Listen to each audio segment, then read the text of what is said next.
How are we doing, ladies and gentlemen? The Chicago Bulls are still #1 in the East, and later this evening we got a big game where we'll see the top two teams in the East face off in the Bulls and the Nets at the United Center. I want to know if any of you are attending the game because this is going to be a good one. It'll also be featured on ESPN tonight, but more importantly, it's Wednesday, guys, and you know every Wednesday I feature a series on your Bulls hot takes and your would you rathers, and in today's video, we're going to be going over your Bulls hot takes. Also, guys, we are nearing 25,000 subscribers, so if you're new to the channel and you're liking the content, consider subscribing and helping getting the channel to 25K. But with that said, let's get into your hot take, shall we? So what's going on, everyone? You're listening to Bulls Central here. Hope you're all doing well.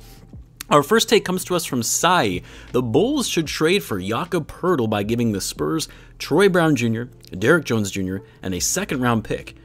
Well, that's way too much for Poeltl. Don't get me wrong, I like Poeltl and actually think he would be a good fit for this Bulls and giving them another big man, and I do think he is one of the more underrated big men in the league that isn't talked about that much, but he's not worth that package. Maybe Troy Brown Jr. and a second-round pick, but also adding in Derrick Jones Jr. I mean, Derrick Jones Jr. actually is a very valuable piece on this Bulls team, more than I think people and fans give him credit for. Troy Brown Jr. in the second for Poeltl, yes, I would make that trade, although I don't think the Spurs would do that, as I think they actually value Poeltl very highly. Next, we've got JPTV. The Bulls do not trade Coby at the deadline. Instead, they trade P. Will. Interesting. I mean, a lot of people have been talking about this recently, especially with the way Coby has been playing and really stepping up his game over the last few games or so. And because Patrick Williams is out of sight, out of mind, people are just quick to move on from Patrick and say that we should trade him. But no, I don't think either Coby or Patrick gets moved. In fact, I still think Patrick is safer in terms of getting traded than Coby is, even with Coby playing better. And it's because Patrick, unlike Coby, was a hand-picked player at the #4 overall pick by the new front office, while Coby remains the only player that was drafted by the old regime. The Bulls still remain crowded in the backcourt while they're limited in the front court, and even though Patrick Williams likely won't be back until at the earliest the playoffs this season, the Bulls are most certainly going to need him going forward into next season. And I don't like that Bulls fans are just quick to give up on Patrick just because he's been injured. Like, there is a reason AK picked this kid at #4 overall. The guy has a pretty good track record of drafting players, if you haven't noticed, so it's highly unlikely they would just move on from him, while his trade value is low right now because of his injury, and still also knowing that he's young with upside potential. It just doesn't make sense to trade him unless you're getting considerable value for him in return. I'm talking like a piece that is going to make you an instant championship contender. Next, we've got TyBoogie. The Bulls will finish the season strong as a #1 seed in the East and will draw comparisons to the 2010-11 Eastern Conference champs Bulls. Well, I do want to clarify that the 2010-11 Bulls were the regular season Eastern Conference champs, if you want to even call it the champs. Really, they just finished with the best record in the East, but they did lose in the Eastern Conference Finals to the Miami Heat. That being said, though, I mean, yeah, comparisons are already being drawn now. You see a lot of people comparing this team to the 2011 team, and some even saying that this team is better because they have more offensive firepower than the 2011 Bulls did, which really the only elite scorer they had on that team was Derrick Rose. Whereas now, we have 3 big-time scorers in Lavine, DeRozan, and Vucevic. Now, some of you have been asking me to make a video comparing these two teams and establishing which one is better, and I likely will do that at some point, but I wanted to wait for the season to progress a little more, because making that kind of claim that this team is as good or better than the 2011 Bulls is probably a little premature when we still have more than half of the season left to play. But it's a fair comparison based on what we know today. Very different teams in terms of what they excel at the most, but good teams that surprised a lot of people with their level of success.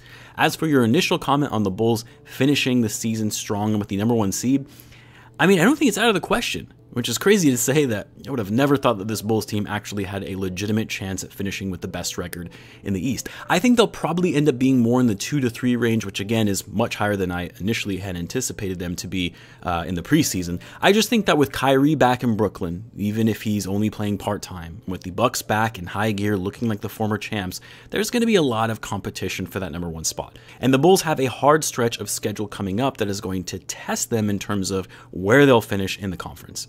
Next, we've got Dirty Donnie. Bulls trade Vucevic, Coby, and P. Will for Anthony Davis. This would help the Lakers and Bulls. You can swap P. Will for Troy Brown Jr. or AC if you don't want to trade P. Will. I mean, Is Anthony Davis really the answer for this team? Like, he hasn't exactly proven to be a reliable player with his injury woes, and when he's played this season, he hasn't been that great, or at least not living up to the expectations of a supermax player who was expected to really take the lead this year from LeBron.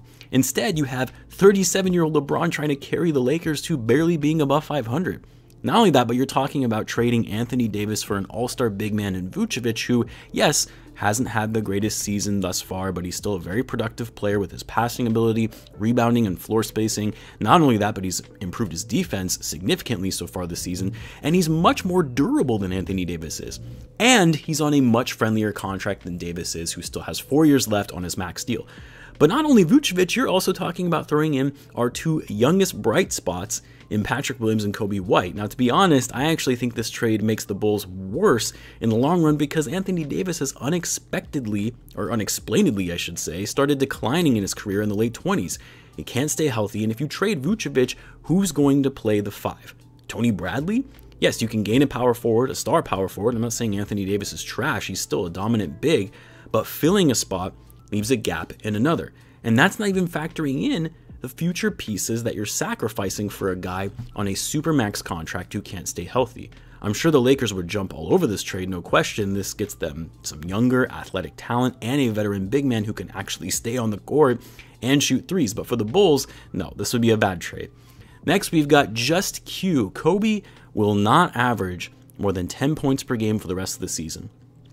Well, this take didn't age very well, especially now that Coby has consistently scored more than 10 points in each of the games following the posting of this take. But he's currently averaging 11.4 points per game on the season, and we've seen that number steadily go up given his slow start. Now, I think it's fair to say that Coby will easily average over 10 points per game because he's really the only Bulls scorer in that second unit. He's arguably their 4th or 5th best scorer overall, and for Coby and his flaws, and that people like to harp on, he's still a very gifted player on offense, even if he has those up and down games.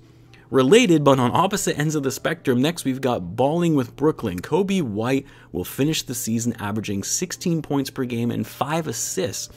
That's what's so great to me about Coby White among Bulls fans, is that he's just such a polarizing player between fans and where they rate and assess him as a player on opposite ends of the spectrum. But no, 16 points per game is way too high for Coby. You know, Coby didn't even average that much last season in the starting lineup, and the other reason it's too high is because there just aren't enough games for Coby to be able to bring his average up to 16 points per game based on how slow he started the season. Remember that he had a few 0-point games to start his season after coming back from injury. And so in order for Coby to finish this season averaging 16 points per game, he's going to have to average at a minimum 19 points per game for the rest of the year to hit that mark based on where his average is at right now.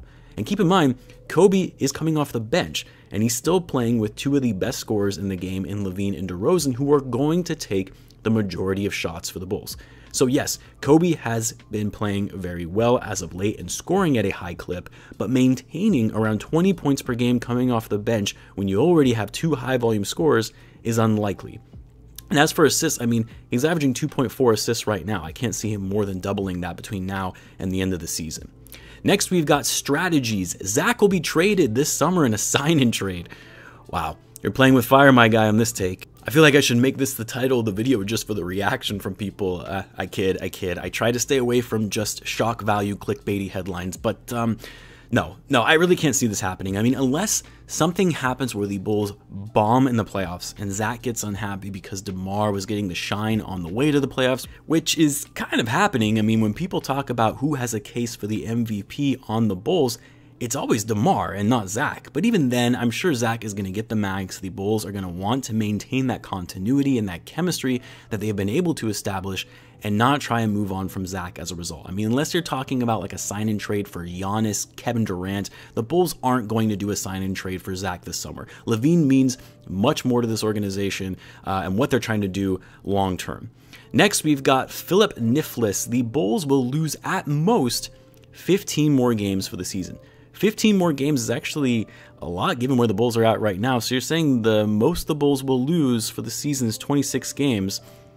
Actually, you know, the more I think about it, that's pretty reasonable. This would mean that the Bulls would go 54-26 for the year, which actually is pretty solid. So yes, I guess I can see that. Of course, a lot of it just depends on whether the guys can stay healthy. Do we get a big trade or add a few more pieces to the lineup around the trade deadline that propel the team even further? But yeah, only losing another 15 games at the most, I think is fair, at least based on the trajectory for where the Bulls are at right now. But anyway, guys, I'm going to end it there for this week. Appreciate you all for leaving your hot takes. Make sure that you continue leaving your takes or your would you rather scenarios in the comments below. Make sure you tune into the live game chat, both here on the channel as well as in the Discord for the game against the Nets tonight. Until then, guys, as always, be sure to subscribe if you're a Bulls fan, as I do post daily Bulls content. Thanks again for tuning in, guys, and I will catch you in the next one.